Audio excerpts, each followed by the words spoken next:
Hey everybody and welcome to another build. Today I'm building Airfix's Bf-109 G-6.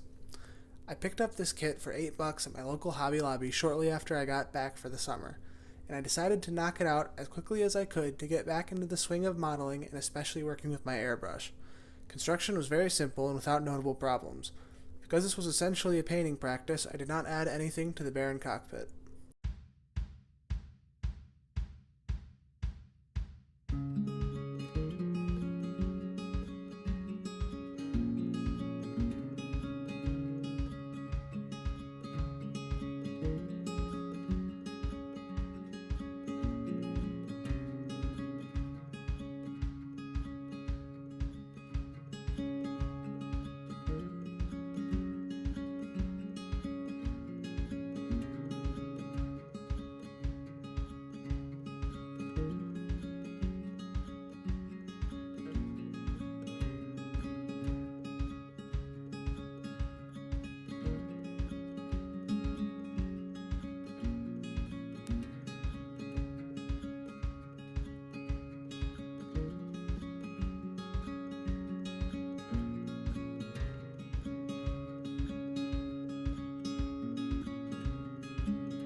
Pretty much the only modification I made to the kit was the air intake. I just drilled about a 1/16 of an inch into the part with a pin vise slightly smaller than the diameter of the part. If you don't have a pin vise, you should consider getting one. For the life of this channel, I have always done these sorts of things by spinning an X-Acto blade, and this was so much better. I sprayed the center of the wings with flat black.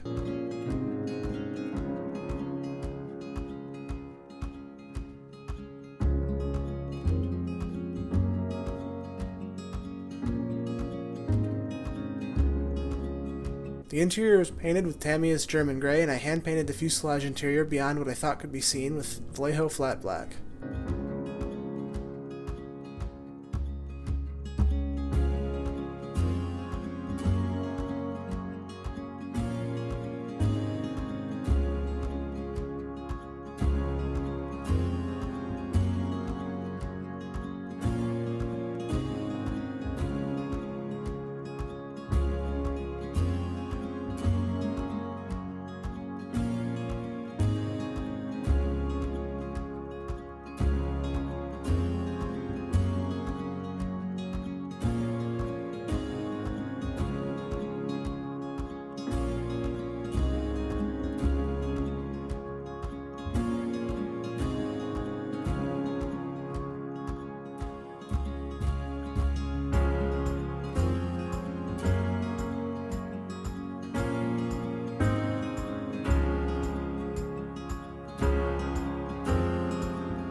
I appreciated the model with Tamiya flat black after a primer coat of Tamiya Surface Primer Gray.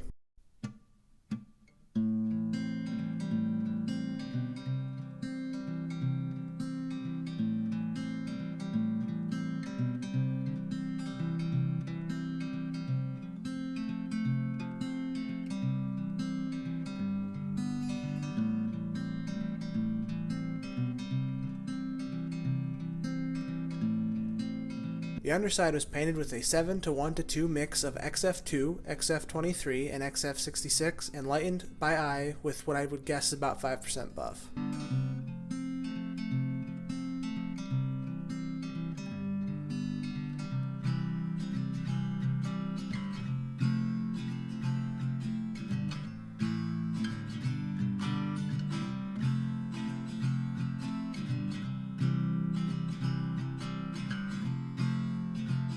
top side was first sprayed all over with RLM 75. This was mixed with a 5:1:2 mix of XF24, XF50, and XF2, again with buff added by the eye.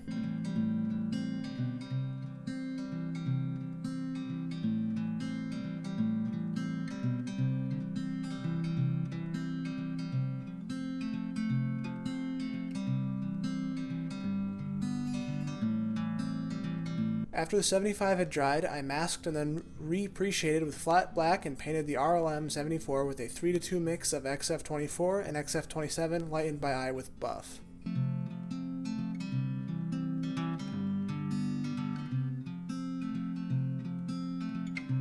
I didn't get any footage of this, but I also went back after everything had dried and at very low pressure with a very steady hand painted the modeling and softened the edges of the camouflage on the fuselage. The wheel wells were masked off and then painted with Tamiya XF22. The prop spinner and propeller were initially painted semi-gloss black. The spinner was then masked and painted.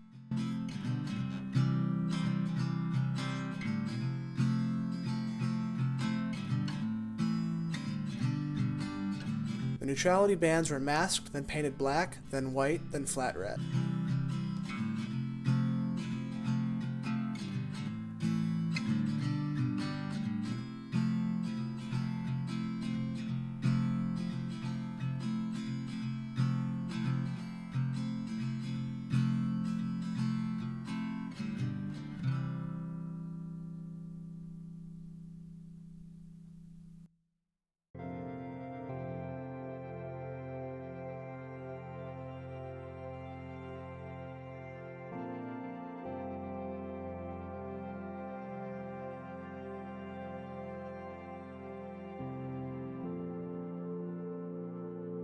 After I removed the masks, I sprayed the model with Tamiya Gloss Clear, thinned with both Tamiya Lacquer Thinner and a few drops of Mr. Retarder. After I left it to sit overnight, I applied the decals. This followed my usual process. Microset, apply decal after soaking for about 40 seconds in hot water.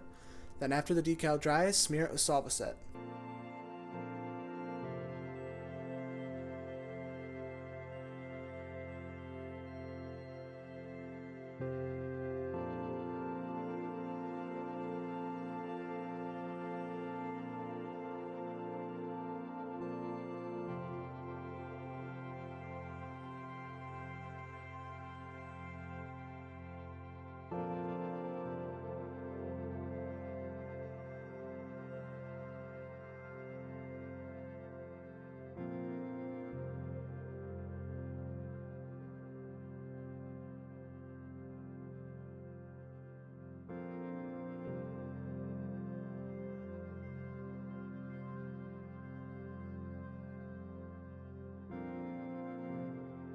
After sealing the decals with another coat of Tamiya Gloss Clear, I applied Florimodel's Dark Earth Clay Base Wash. I didn't record it, but this is removed after it dries by scrubbing with dampened cloths.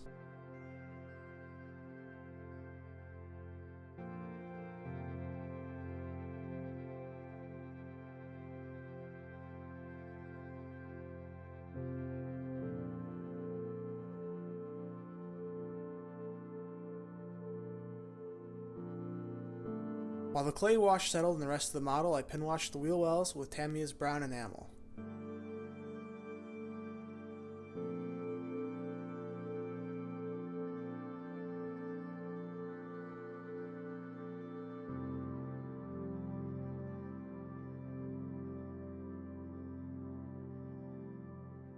After the wash was removed and the Tamiya matte coat had been sprayed, I prepared a mix for the exhaust stain. This was done by adding a few drops of flat black to a lot of Tamiya Gloss Clear, and this mix was then significantly over-thinned and sprayed up close and at a low pressure.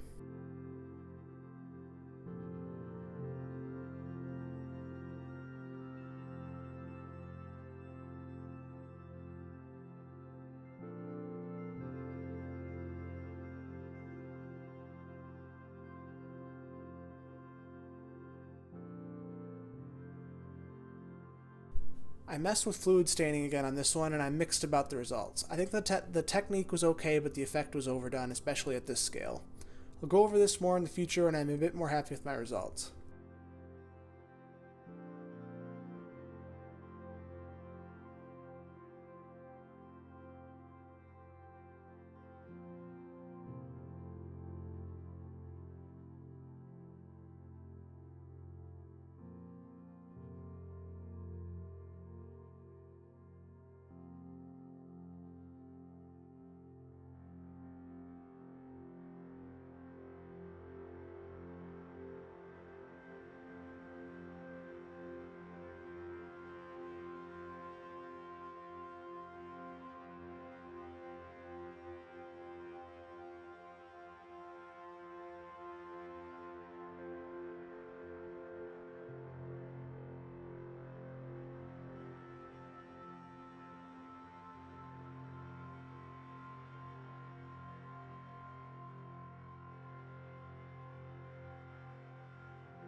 The canopy was attached with crystal clear.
The radio post was installed and painted to match the airframe with Vallejo Air colors, and I then called the build complete.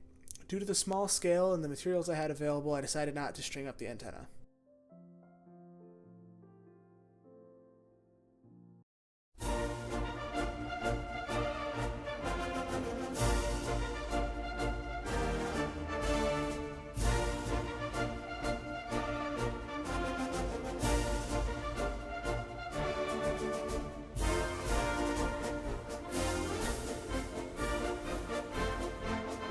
This was a fast cheap kit that was built without major issues, and it looks great on my shelf. All things told, it took me about 9 days from box opening to moving off the workbench, and as far as airbrush exercise went, I think it worked out quite well. It's definitely an older offering from Airfix, but besides the lack of interior detail and a not super high quality canopy, it doesn't really show it. As long as you have a bit of putty for the 2 sink marks ahead of the gear bays on the wing, you can build this into a very presentable looking model. Also, if you're interested in learning a bit more about the Swiss Air Force and their use of 109s especially, check out the Mark Felton video. I'll link in the description. I found it fascinating. It's a fascinating tale of a forgotten war waged by the U.S. Air Force, and it's a source for a lot of things I think would make interesting future builds. Alright, thanks for tuning in, and I'll see you guys next month.